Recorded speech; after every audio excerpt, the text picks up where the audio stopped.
श्री विष्णु षट्पदी स्तोत्रम्।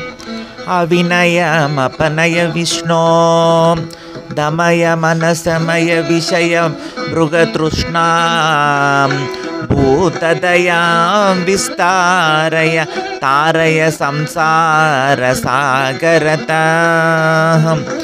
दिव्य धुनी मकरन्दे परिमल परभोग सच्चिदानन्दे श्रीपति पदारविन्दे भवभयखेदच्छिदे वन्दे।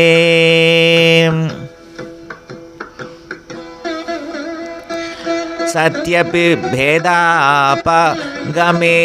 नाथ तवाहं न मामकेन सत्वं सामुद्रो हि तरङ्गः क्वचन समुद्रो न तारङ्गः।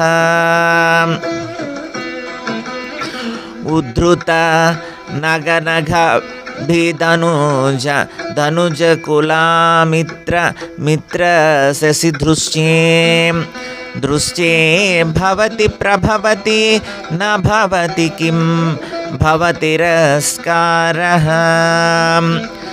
मत्स्याधिभिरवतारे रवतारवतावता सदा वसुधां परमेश्वर परिपाल्यो भवतापभीतोऽहं।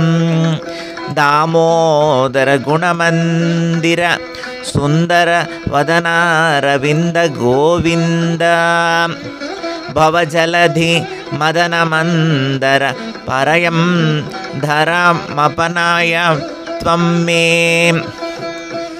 नारायण करुणामय शरणं करवाणी तावकौ चरणौ इति षट्पदी मदीये वदन सरोजे सदा वसतु इति श्रीमस् परमहंस परिव्राजकाचार्यस्य श्री गोविंद भगवत्पाद शिष्यस्य श्रीमच्छंकर भगवत्कृतौ षट्पदी स्तोत्रं सम्पूर्णम्।